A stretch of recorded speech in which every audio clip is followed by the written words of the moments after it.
Here we go. I'm about to dig into something here.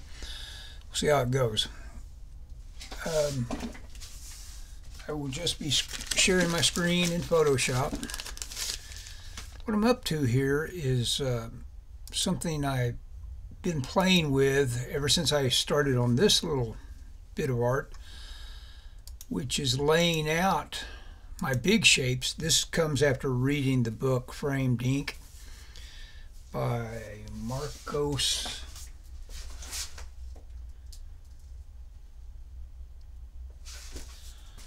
Matu Mestre. Is that how you pronounce it? But anyway, he's a great artist with just you could only hope to be so good in terms of like his level of being a visual appealing artist. The guy gets everything about composition and how to make a picture.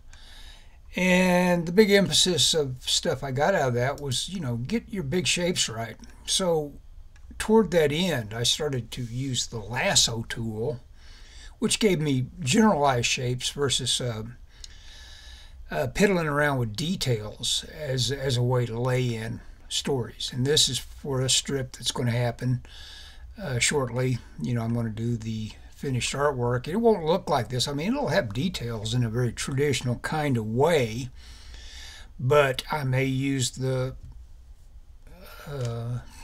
tool, the Lasso tool, as well for much of it, but just with more attention to detail. But here I got the big shapes, and big shapes tell so much of a story. This is a tractor buried in dirt from the Dust Bowl area. It was from a reference photo, and I traced that reference photo up. And you can tell, without being told or even know what an old-timey tractor looks like, that something is buried in something. And with a little bit of sepia tone or something like that, I'm going to sell that even farther. And that's all it will take. That may be the illustration for the strip right there. I like it so much. And here, this is the big thing of the Dust Bowl rolling in, and I like it a lot too. It may stay largely the same. People are going to get some more detail, and this is a family around a table. This, I may not change that much. I like that. And again, people. So that was all done with the Lasso tool, and that Lasso tool is found right up here. It's the third tool down, at least in my toolbar. Lasso tool hotkey is L, and there are also the polygonal Lasso tool, and the one I never use, the magnetic Lasso tool. And the polygonal is just one that when you click, you're getting straight lines out of it. It goes from point to point, which can be useful. It was useful on this piece where I did Batman.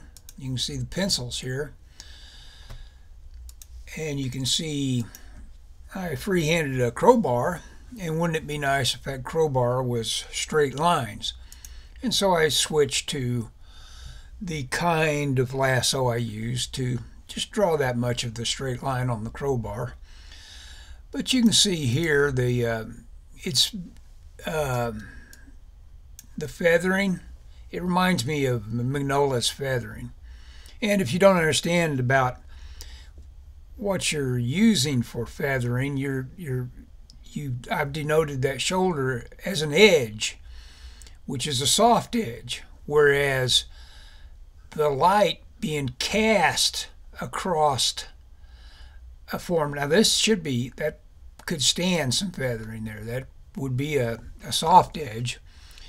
Where Batman casts a shadow on himself on his leg, that would not be a soft edge. That would not get feathering. If it was feathered, it would be kind of inaccurate to feather that. It would be a cast hard shadow, is what you say. So you've got three basic kinds of edges. You have lost edges, which I'm sure I've got some in here that are probably accidental versus on purpose. Let's see if I've got one that's a really good lost edge. I don't often work enough toward creating lost edges. Yeah, I've boxed everything up here.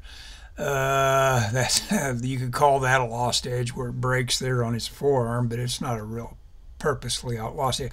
But that's where the light blows out any sort of hint of an outline. Of course, outlines are unnatural in art anyway. Like that's an unnatural. That could be sealed up as well as lost. But you also, oh, and I was on the kinds of edges. There's a lost edge, like we discussed. There is a soft edge. This is the one that would round on a round shape or go around, try to go around a form. And a hard edge where you take a perpendicular turn or you cast a shadow. That's a hard edge. So there's only three edges, and yet that amounts to everything you're going to depict in art. And you see here how willy-nilly all the edges there might be in a really super rough pencil like this. You could go nuts saying, okay, this is this or that bit of subtlety. And it's better just to unify it. Just find all your darks and your lights and go from there and maybe play with the edges by feathering them a bit. But go ahead and try to be as genius as a magnolia and try to denote what's in shadow and what's not. So here's what I'm going to be doing, and I'm set up in this way. I put a piece of white between me and this piece of rough. It's done in the fashion of this piece of reference, which is Darwin Cook's Catwoman, and we're going to see if I can kind of real time get a pleasing product out of dropping all this in with the lasso tool. So I'm about to begin. Let's cut loose on this. Let's see if I can find my tools. Okay, there's the lasso tool. Bring black up so when I hit fill, and I have an action key set up. Oops. Okay. I have an action key set up to where all I have to do is hit F4 and it will fill.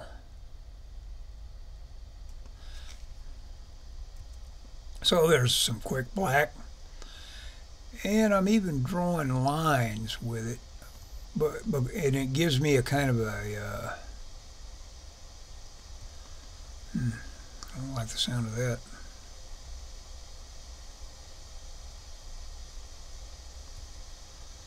Sounds like it's, oh, I know why. It's because it's streaming as well. Usually Photoshop doesn't give me that much of a... I hate the sound of my fan running on my computer. It means it's working too hard for my taste. And of course, once you've got selections made, look how easy it is to say, okay, I made that selection, and we're going to switch this from being solid black, even though it's actually solid black. I want to be able to see through it, and I'm putting down black. And of course, we won't get the drama out of it by doing that. Start over on that. You can see where different tool choices. See, now I hit delete. So obviously I have that in my arrow, quiver, whatever you want to call it, as well. You know, obviously when you lasso something, you can delete it as quick as you can add to it. And we'll give her a little turned up nose. Yeah, as much as I love the Darwin Cook, I'm not going to be opening the reference up every other second to make sure I got it right. I'm just going to go be too slow. And by having this not quite black, what I think I'll do right now is, this is kind of a cool trick anyway. What? Where am I doing that? Am I doing it on the art? I sure am. No, wait a second. No, it just wasn't catching up with me. That's annoying. Okay, now we're going to very quickly change this color here. I go to the channels, I select that, I invert it. Now I'm going to switch that by doing a fill on it to the old traditional standby non-repro blue looking. Put some white background behind it. There we go. That'll be better than looking through that white layer. And that allows that to still look pretty stark. There we go. Okay, let's get back to business. Here we go. Here we go. I imagine I'll say that entirely too much.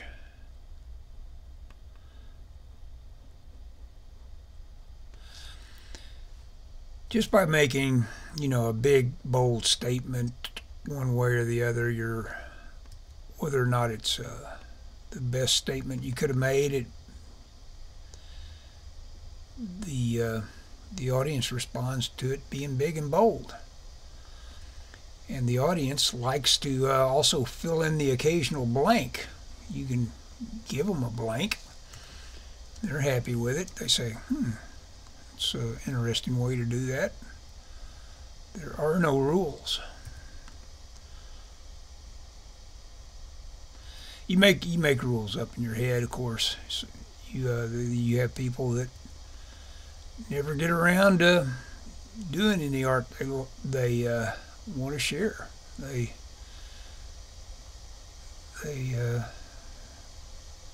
just have judged it so harshly themselves. I'm that way, but everybody has to get over it. Get over themselves, and realize that you have got some pretty mortal capabilities when it comes to, and of course you don't have to have, you can obsess and become a powerhouse talent that just tosses just great artwork out with half the effort. That's the thing that is most miserable about the pain of trying to grow as an artist. You don't do enough of what you have to do to grow. You'll dally about and say, I wish I could do this or that, and up until the time you just become practiced at it. Like, I can think of a million things that get so much easier the more you do it. Speaking would be one, I guess, but you wouldn't know it by me. I've had 65 years worth of speaking practice. I actually have talked about several times about the idea of giving myself some speech therapy, and I realized it just came like like I say, 65 years old and just now figuring some stuff out. That probably, instead of trying to take courses or do anything like that, probably the best speech therapy kind of thing I could possibly do is get good at tongue twisters. There's no better workout I can think of than getting about 10 tongue twisters and going to town on those, getting really good at them. And at that point, and of course obviously be recording yourself, maybe not putting it on YouTube. It does sound like a little much to put it on YouTube. See, now that doesn't help me much. That is only useful in oops, forgot to delete instead of fill. I just double filled it. Yeah, you can see that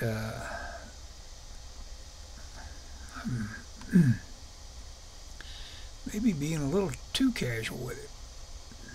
And you can see this kind of feathery kind of look and feel there. That's just as easy as just doing this crisscrossy. This reminds me most of drawing with like something like a fountain pen or something. You can get some cool lazy, I call it feathering, but it's not necessarily feathering. It's just hash marks or hatching. And let's just go ahead and go black here. That's funny. Let's go black here. Since that's entirely what we're up to here, it might make sense to go black. Photoshop, I don't know how long it was before they finally figured out. There was about 4 programs that had that rotate tool before Photoshop did. Yet they got it now. I use it too. It's nothing better, especially if you have I've got a cheap little monoprice tablet I'm working on here. It's probably about as cheap as you can get away with buying a interactive tablet, and that's what I'm torturing myself with right at the moment. But it works, and in most of my, I guess you'd call it a career, I use tablets, so it's no great hardship for me to be on my tablet.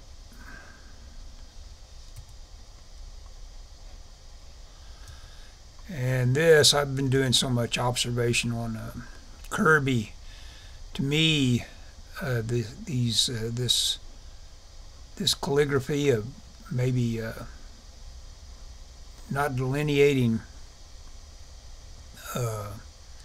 muscular striation, but instead drawing something that is more like the directional energy of the muscle. I don't know. I'm making up words now. You should just turn this off and watch it silently. That sort of thing, I think, is, you know, and again, these are rules the guy makes for himself about needing to know his anatomy in and out. You need to know the big shapes, and you need to know what pleases a person when it comes to composition and stuff. And Kirby, when you think about what Kirby was up to, Kirby was oftentimes doing nothing more than little his own shorthand for almost like drawing not a Cupid doll, an action figure that was just had very generalized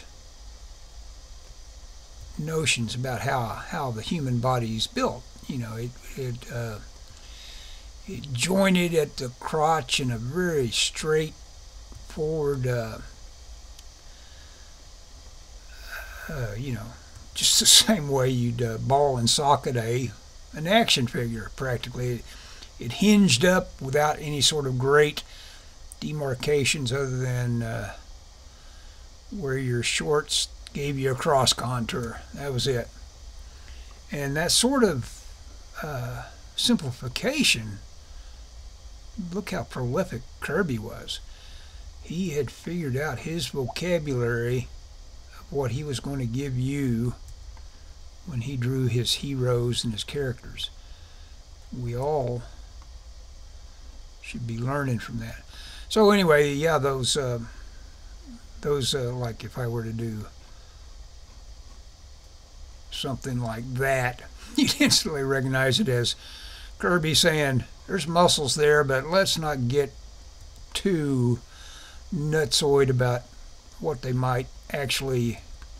I mean, the guy knew his anatomy. I've said this before without realizing I was maybe getting somebody upset maybe about saying Kirby maybe didn't flub around our anatomy as much as he maybe was capable of. The whole point is not whether he knew his anatomy or not. It's what he gets up to depict something. So let's look at this without. You can see what we're getting up to here in terms of like how fun this is. What we're going to be left with. Oh, and it's not even all black. Black would be even better. Yeah, that's going to be fun. Even if I quit now, you'll get it. But you can see that's all. I don't want that. There we go. I don't even know why I'm not going black now. There we go. We'll just leave it black. And let's see. Oops.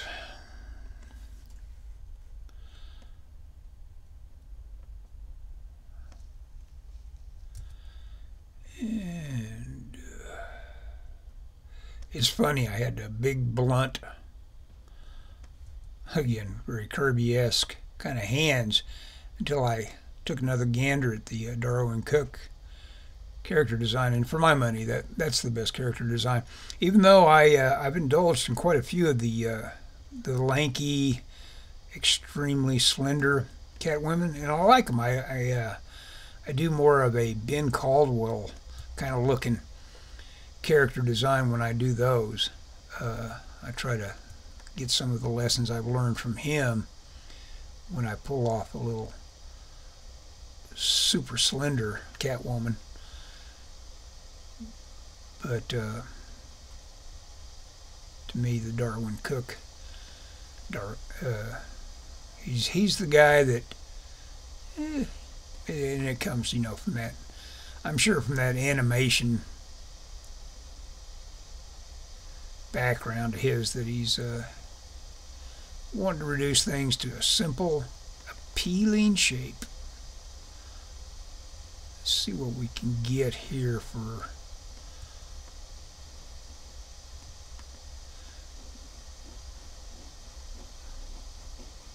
some of that energy. Yeah, it's fun. And again, all of this stuff is, so easy to edit. All I have to do is select something like that finger, decide I need some white in that, and hit delete instead of fill.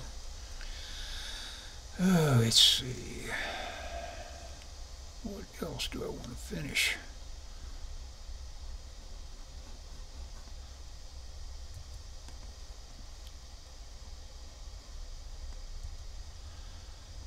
And that's another thing I liked about the Darwin Cook design. Instead of the skin tightness, the fact that, this girl's got her clothing binding on her and giving her wrinkles in her coat and all that. Gives you something to draw, for one thing. A little more so than some sort of skin-tight outfit. And of course, when you draw the skin-tight stuff, it's why I think artists are kind of dig the whole superhero stuff. All you're doing is naked figure studies. And going back to Kirby again, talking about what were his best figures or best character designs. Yeah, it's usually what if you looked closely enough at it like you did Porky Pig, realizing he didn't have any pants on. Just realizing you had a nude guy running around with some sort of processed amberlith color on him.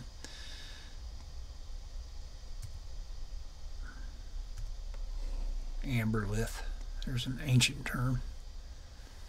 I'm ancient, though. That's just the way it works. Those are my terms.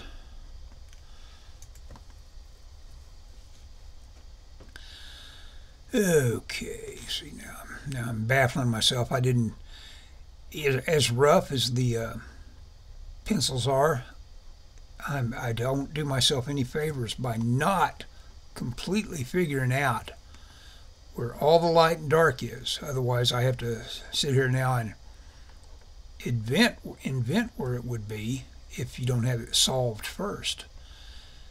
And that's just basic two pencils. I saw a remarkable, to me, and I've been exposed to it before, of just how detailed the fantastic art of Al Williamson was at the pencil stage. And that guy, it would be called what I would call a Riley study. It was all there. Everything that his flexible nib pen was going to create was created in pencil before he got started. And that is a easier way, and which is amazing because he's the guy inking it. You know, fairly often an inker will let himself have some, or you know, the guy that's going to be inking the work will give himself a little bit of slack on half the labor of you know, maybe not having so much information down in his pencil stage if he's going to come along with the inks, because he'll know where he's going with something that somebody else inking him wouldn't. Oh, it's always possible he knew he'd have to hand it off to somebody, and that's his quality control notion of how to do that, is to say, okay, if one of the Flegel gang is doing this and I'm not doing it, I want them to know what the heck I had in mind. But anyway, what was I going to say about Al Williamson's? I'm not sure I was. Let's see. Oh, it just amazed me how much was there. But that goes back to all of these guys that learned their chops at your traditional way of learning art as a student. Goes back to the Riley method, which is, well, he may not have been the only guy teaching like this, but one of the main guys in the whole golden age of illustration that taught people how to become illustrators for magazines and paperback books and stuff like that was named, I guess it's Frank Riley. Yeah, and then it's his student that I was exposed to it through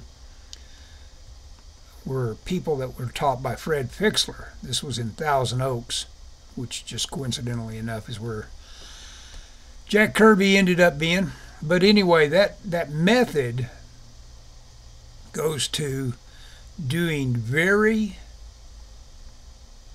a certain way of massing your shadows that is all about preparation for turning any sort of drawing study into a preparation for it being a painting. You have done all your edges.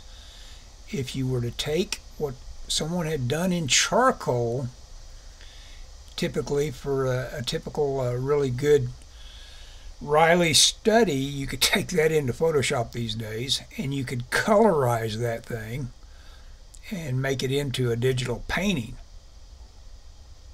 And that is what that work of Williamson basically was doing. He was so prepared, he was painting with his pencil, so that all his edges were so totally worked out. Even though it was all hatchy and everything, you couldn't say it was a, you know, continuous tone the way you would get with charcoal. It was all there. So that just made me aware that a little bit of prep on this stuff before you start drawing, like I've started drawing on this. But you can see I'm getting what I'm getting. It's going to be a very, at least dramatized little bit of business that it'll be fun to look at, I hope. I mean, I can already tell I like looking at it. And see this whole, the crudity of actually drawing contours with this, and just skipping right along whether I did all that great a job on it or not. It produces a kind of a spontaneity that you wouldn't definitely wouldn't get if you were working with a pen tool or something.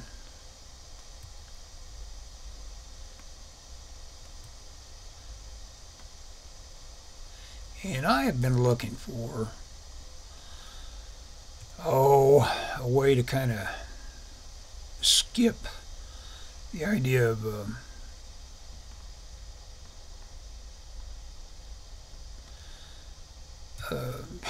traditional inking. I just don't want to get too. I'm having to think here about what. And I'm going to hatch across that just the way I've hatched across it in the line. I'm going to lose a little bit of that in there. Yeah, it's kind of sloppy. Do the same with this one, maybe a little finer, hopefully. Same deal.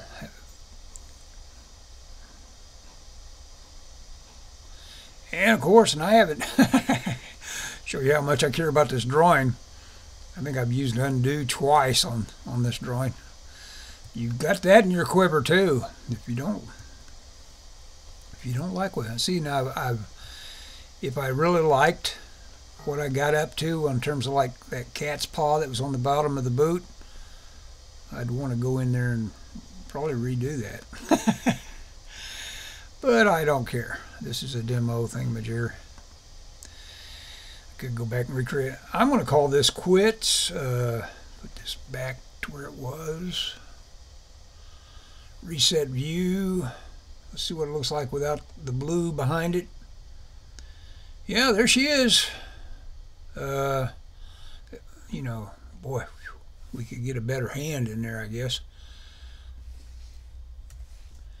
Yeah, hands when I start to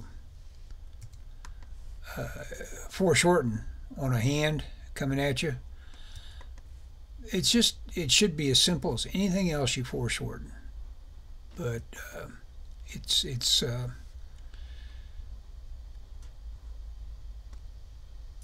can be a little more of a challenge. So another thing that her goggles could be a lot better. Let's get in here close and get her goggles a little better. So I know they go up here.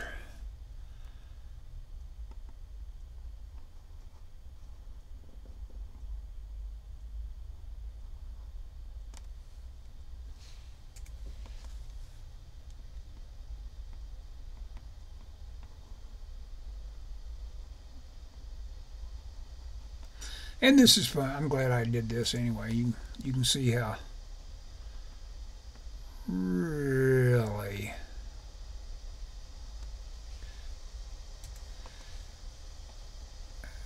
how the big shapes here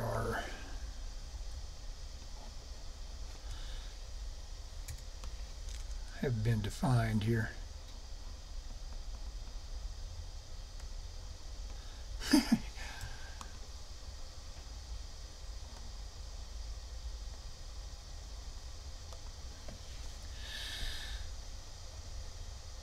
So yeah, I'm hitting delete now. Didn't want to do that. There we go. I used undo. Give her a little less of a nose here.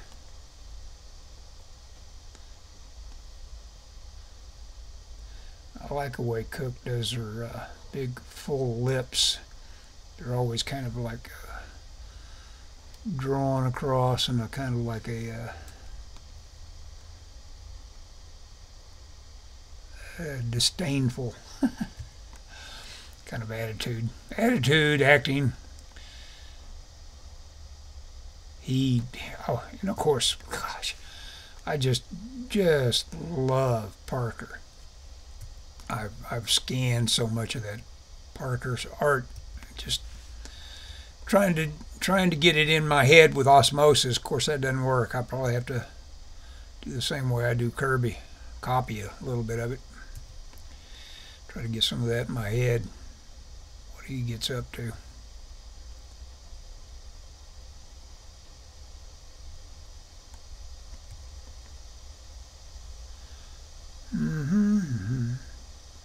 Well, the way most people would are going to see this is after I've already done it. Of course, I didn't notify anybody I was doing it. I'm just a flash at social media. They will see this finished drawing, and I'll tell them to go to the YouTube page and see how I did it.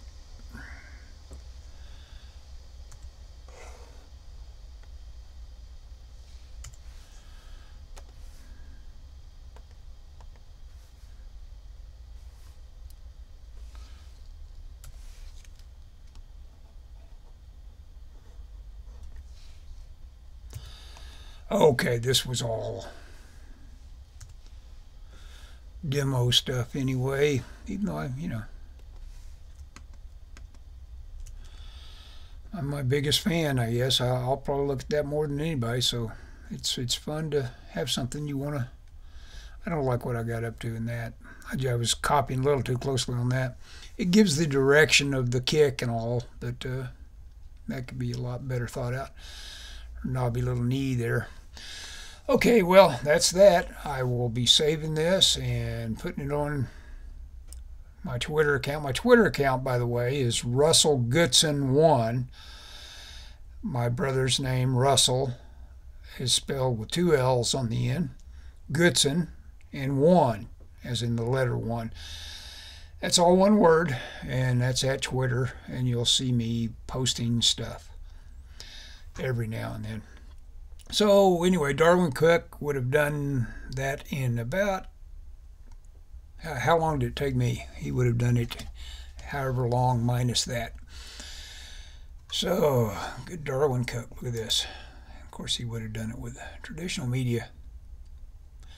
He's got core shadows going on. He's got all kinds of stuff. I really like what he gets up to.